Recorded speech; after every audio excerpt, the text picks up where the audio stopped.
Sam Darnold. Darnold had quite the comeback season, leading the team to 14th in the NFL in passing yards and touchdown passes. However, Darnold's last 2 outings with the Vikings were his worst all season, an average QBR of just under 15. The Vikings still may choose to sign Darnold after the tag deadline, but wide receiver Justin Jefferson says it makes no difference who's throwing the ball. He is ready. Take a listen. I'm not sure who the quarterback is going to be. And just like I said last year, it truly doesn't matter personally to me. It doesn't matter who's going to throw me that ball. I'm going to make the most of my opportunities. I'm going to try to make him look the best quarterback in the whole NFL. Talk that talk, boy. That's what I'm talking about. It doesn't matter. There are maybe 4 or 5 players in the NFL that have that mentality and mindset, let alone skill set that can back up what Justin Jefferson is talking about. He talking that talk. Not only is he talking it, he's walking and been doing it since he got into the NFL. There are 5 of them. I'm going to start. Justin Jefferson is one of them. Okay. It doesn't matter who the quarterback is. The second one, Jamar Chase. Third, Tyreek Hill. A.J. Brown and C.D. Lamb. There are few receivers in the NFL that don't need a quarterback to get them open. They can get everything done on their own. They don't need an offensive coordinator to scheme them open. They can get it done on the muscle. Now, there are other fringe players that are very good as well, where the quarterback really doesn't matter, or the offensive coordinator and the play calling really doesn't matter because they are that good. Your Malik Neighbors, your Brian Thomas Jr.'s, your Devontae Adams, even still at his age, they can get it done. Listen, it doesn't matter who's the quarterback for the Minnesota Vikings. You know what you're going to get out of Justin Jefferson. Shay? He didn't lie. You look at what he did with Sam Darnold. You look at what he did with Cousins. When Cousins got hurt, he had Joshua Dobbs. He had a host of other guys throwing in the football. And all Jetta did was get open. All he did was catch the ball. All he did was get the ball into the end zone. There's only been a handful of guys that could do that. You remember D-Hop. D-Hop, when he was in Houston, it didn't matter who was throwing D-Hop the ball. He was going to go to the Pro Bowl. He was going to be first-team All-Pro because he's that good. He's a type of receiver. We have these receivers that can play outside of the script. So all this script and all that other stuff, we're going to stack the formation. We're going to bunch the formation. We're going to put you in motion doing all that. Jetta is one of those guys, and the list that Ocho had up, those are the guys that you say, what, we don't need to scheme you. Hey, go beat that man across from you. That's what you need. At some point in time, it comes down. I know we like to have great schemes. We got to have great play calls. But at some time, it's mano a mano. It comes the time that you got to just beat that man. It's you versus him. Damn the scheme, the play, I don't care. Beat that guy, and we're going to throw you the football. There's certain players in the NFL, regardless of position, but since we're talking about receivers right now, there are certain players in the NFL that make a coaching job easy. There are players that get coaches fired, and there are players that allow coaches to have their jobs long term. And those 5 I just named are them. Real quick before we go, favorite wide receiver to watch in the NFL right now? Right now? Favorite? Probably Uno. Uno, the best player to ever play for the Bengals. Uno, the best player to ever. For that, Vikings have Sam Darnold.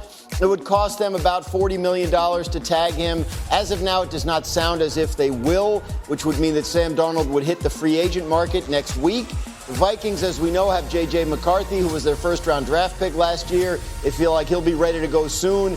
And in terms of Darnold, they'd like to have him back, but I think there's a number that they wouldn't really go past to bring him back, and $40 million is beyond that number. So it looks like, barring something unforeseen here in the next 7 hours, Sam Darnold will be a free agent next week. So, look, we have sat here talking about all these teams that have all these terrible options at quarterback. The Vikings are a team that have some pretty good options.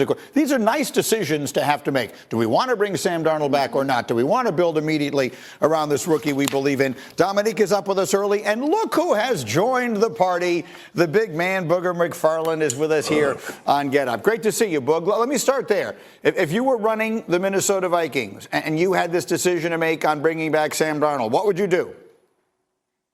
Oh, I would definitely bring back Sam Darnold, Greeny, because here's the thing about it. And I know a lot of people are going to talk about the financials and what you thought of J.J. McCarthy, but here's the toughest thing to do. And you can ask a bunch of teams in this league.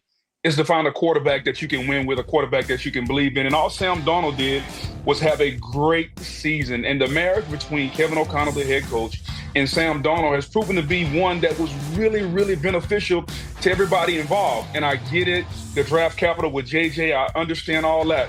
But I was always taught to give Big Perk a little shout out. My grandmother told me this: a bird in the hand is better than two in the bush. And I'm going to take the bird in the hand I got, known as Sam Darnold, and I'll figure out what to do with J.J. McCarthy.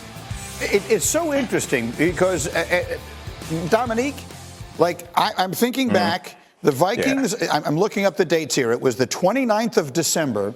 The Vikings beat the Packers 27-25, and they literally went into the locker room and carried Sam Darnold around on their shoulders. And all of you guys told me that never happens in the locker room. This is something you never, ever see. And then in that moment, Sam Darnold was the Minnesota Vikings. And then after that, they lost 31-9 and 27-9, and their season came to a crashing end. So how does that factor in, Neek, when you're making decisions the way Booger is talking about? I mean, how much do you hold against him the way those last two games went? Well, first of all, my grandma told me that Hennessy tastes like pound cake.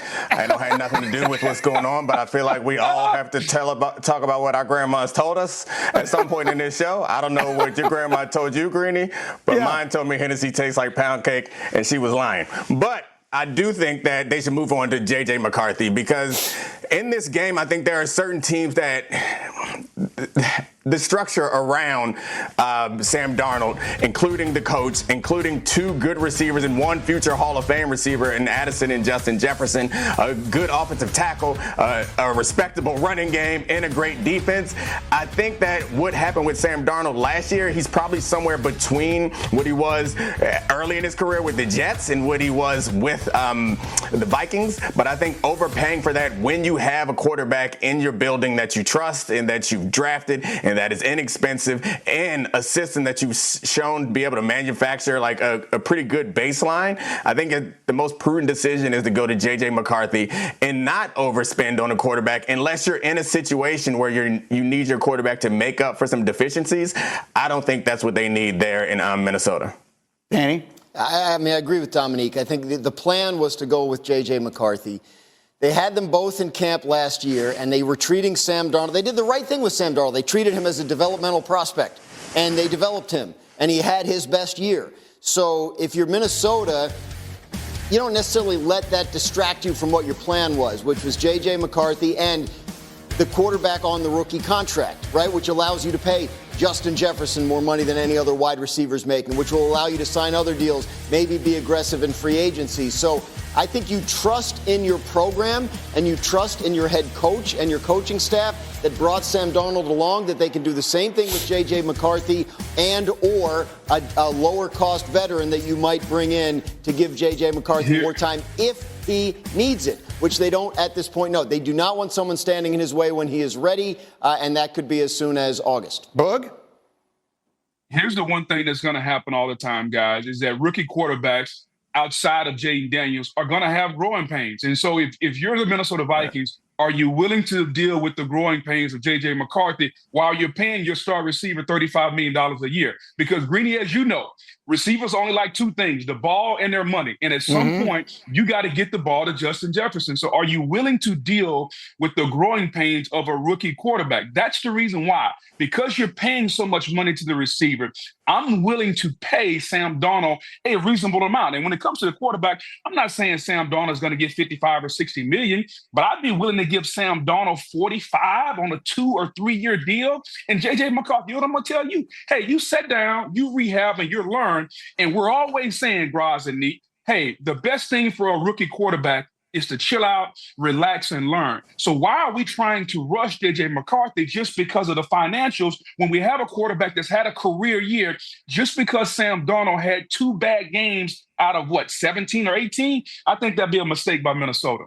It also is worth considering all the years Sam Darnold had prior to the one good year and the fact that maybe he was a product of this as opposed to the engine of it. Look, it's not about 45. J.J. McCarthy being rushed. They're not going to rush J.J. McCarthy. They've shown that. It's about him being the guy when he's ready and them not wanting something in his way.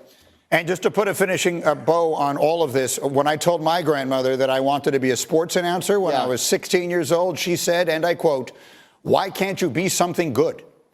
So that's sort of the way that went.